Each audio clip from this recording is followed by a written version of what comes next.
नमस्कार मंडळी येणारे दोन्ही व्हिडिओ जास्तीत जास्त लोकांपर्यंत शेअर होऊये याच्यासाठी तुमचं सगळ्यांचं सपोर्ट माका खूप महत्वाचं आहे. तुमच्या सपोर्ट शिवाय कायच शक्य नाही. गावात आपल्या लाडक्या बाप्पाचं विसर्जन कशा पद्धतीने होता त्या जास्तीत जास्त लोकांपर्यंत पोचाकच होया ह्याच्यासाठीच ह्यो अट्टहास.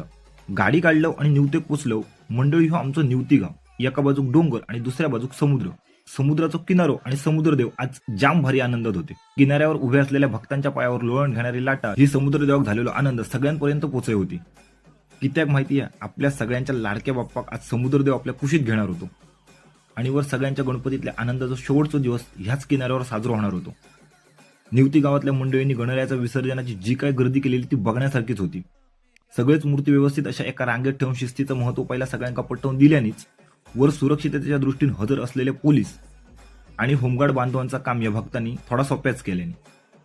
मंडळी एका बाजूक फटाक्यांचं धूर तर दुसऱ्या बाजूक आमच्या काळजाचा पाणी. भुतूर एकच होतो म्हणून सोडा नाहीतर आमची काशी. फटाके आणि ढोल ताशांच्या गजरात आपल्या लाडक्या बाप्पाचं विसर्जन पार पडत होतं.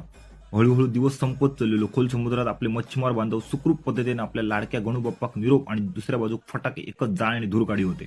ढोल ताशांचं गजर आसमंतात दौंडी पेटे होतो. उंचावर फुटणारे रॉकेट दाही दिशात गर्जना करत होती.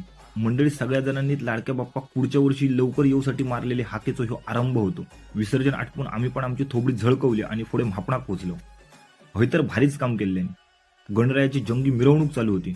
मंडळी हैला ह्या पापडी पुलावर गणपती विसर्जन पार पडणार होता आणि ह्याला काहीसो वेळ पण लागणार होतो. म्हणून आपल्या भाऊई मंदिरच्या तळ्याच्या काठावर पोचलो. थंय पण जल्लोषात गणपती विसर्जन पार पडणार होता. ता बघूच्यासाठी आपल्या बरोबर राहा आणि त्याच्यासाठी आपल्या चॅनलला फॉलो नक्की करा. पुढच्या भागात नक्की भेटा. धन्यवाद.